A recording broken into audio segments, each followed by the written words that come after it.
লাশ হাসপাতাল মর্গ থেকেও গায়েব করে দেওয়া হয়েছে। লাওয়ারিশ হিসেবে দাফন করে দেওয়া হয়েছে। কিছু লাশ শাপলা চত্বর থেকেই ওখান থেকে একেবারে গুম করে ফেলা হয়েছে। শাপলা চত্বরের ঘটনাতে আপনার মতামত জানতে চাই। ওই মাস চলছে এখন মে মাস। তো এই ঘটনার যে বিচার প্রক্রিয়া চলছে, এটা নিয়ে আপনি কতটা আশাবাদী? অভিযুক্তদেরকে চিহ্নিত পুরোপুরি করা গেছে বা তাদেরকে শেষ পর্যন্ত শাস্তির আওতায় আনা যাবে বলে আপনি মনে করছেন? এখানে অপরাধীর মধ্যে খুব একেবারে যারা শীর্ষ পর্যায়ের দায়িত্বশীল ছিলেন, তো খুব আলোচিত যারা ছিলেন তাদেরকে চিহ্নিত করা গিয়েছে এবং তাদের বিরুদ্ধে আন্তর্জাতিক অপরাধ ট্রাইব্যুনাল থেকে গ্রেফতারি পরোয়ানা জারি করা হয়েছে। তাদেরকে অ্যারেস্ট দেখানো হয়েছে অনেককে এবং মামলার কার্যক্রম অগ্রসর হচ্ছে। হয়তো খুব সহসাই মামলার চার্জশিটও দাখিল করা হবে। এরপরে হয়তো সাক্ষ্য সুবুতের পর্যায়ে যাবে। কিন্তু আমার কাছে আশঙ্কা যেটা হয় যে মুখ্যত সেখানে মাঠ পর্যায়ে সেখানে কয়েক শ্রেণীর মানুষ সরাসরি এই কিলিং মিশনে অংশগ্রহণ করেছে।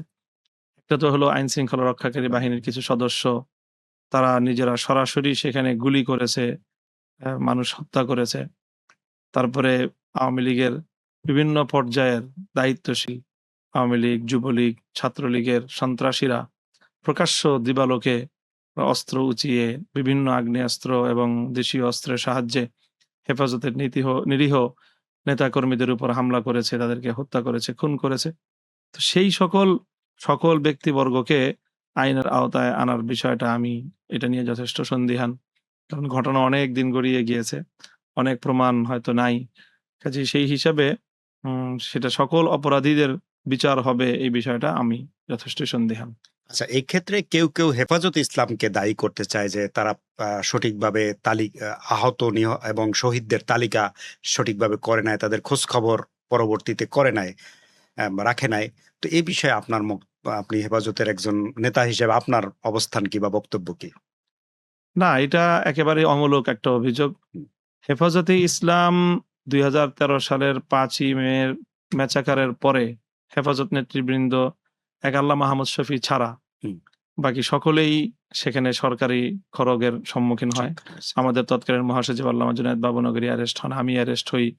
অন্যরা তারা কেউই স্বাভাবিক চলাচল করার মতো সক্ষমতায় ছিলেন না। তাদেরকে দীর্ঘ সময় পর্যন্ত আত্মগোপনে থাকতে হয়েছে। অনেকে অ্যারেস্ট হয়ে কারাবরণ করতে হয়েছে। এরপরে দীর্ঘ একটা সময় পর্যন্ত সরকারের পক্ষ থেকে যে চাপ অব্যাহত, এইসব কারণে অ্যা উপস্থিত সময়ে শহীদদের যাবতীয় তথ্য উপস্থাপন করা সম্ভব হয়নি। এরপরও হেফাজতে ইসলামের পক্ষ থেকে ২০১৩ সালেই শহীদ এবং আহতদের ন্যূনতম সংবাদ সংগ্রহ করার এবং তাদের পাশে দাঁড়ানোর, তাদের সহযোগিতা করার উদ্যোগ গ্রহণ করা হয়েছে। কিন্তু বিষয়টা রাষ্ট্রীয়ভাবে এতটাই এটাকে ধামাচাপা দেওয়ার চেষ্টা চালানো হয়েছে এবং এতটাই ভীতিকর পরিবেশ তৈরি করে রাখা হয়েছিল এবং বিভিন্ন গণমাধ্যম সহ আইন শৃঙ্খলা রক্ষাকারী বাহিনী, সরকারি এ এ দায়িত্বশীল স্বয়ং প্রধানমন্ত্রী থেকে শুরু করে সকলেই শাপলা চত্বরের এই হত্যাকাণ্ডের প্রকৃত চিত্র এটাকে ধামাচাপা দেওয়ার সর্বোচ্চ চেষ্টা তারা করেছে। কাজেই সেইজন্য সেখানে আসলে হেফাজতের পক্ষ থেকে এর চেয়ে ব্যতিক্রম কোনো কিছু করার সুযোগ ছিল না। এরপরেও হেফাজত কিন্তু বরাবরের মতোই এই নীরবে নিভৃতে শহীদ পরিবারগুলোর সাথে একটা যোগাযোগ রক্ষা করে চলেছে যতটুকু সম্ভব হয়েছে। তবে অ্যা অনেকের সাথেই যোগাযোগ করা সম্ভব হয় নাই। তাদের হয়তো ঠিকানা জানা যায় না, এই সমস্ত বিষয়গুলি ছিল। তবে এখানে যে বিষয়টা হয়েছে বেশ কিছু মানুষ নিখোঁজ আছে। তাদের আসলে কোনো হদিস পাওয়া যায়নি এবং সেটার আমাদের কাছে যথেষ্ট তথ্য আছে যে কিছু লাশ হাসপাতাল মর্গ থেকেও গায়েব করে দেওয়া হয়েছে। হয়তো সেগুলোকে লাওয়ারিশ হিসেবে দাফন করে দেওয়া হয়েছে।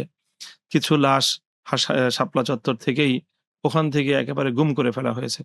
তো যে লাশগুলো গুম করে ফেলা হয়েছে সেগুলোর তো সরকারি ব্যবস্থাপনায় গুম করে ফেলার এক যুগ পরে এসে খুঁজে তার পাওয়া যায় না। আসলে সঠিক তথ্য উদ্ঘাটন করাটা এটা একরকম অসম্ভব ব্যাপার। তো এইভাবে মোটামুটি যতটুকু সম্ভব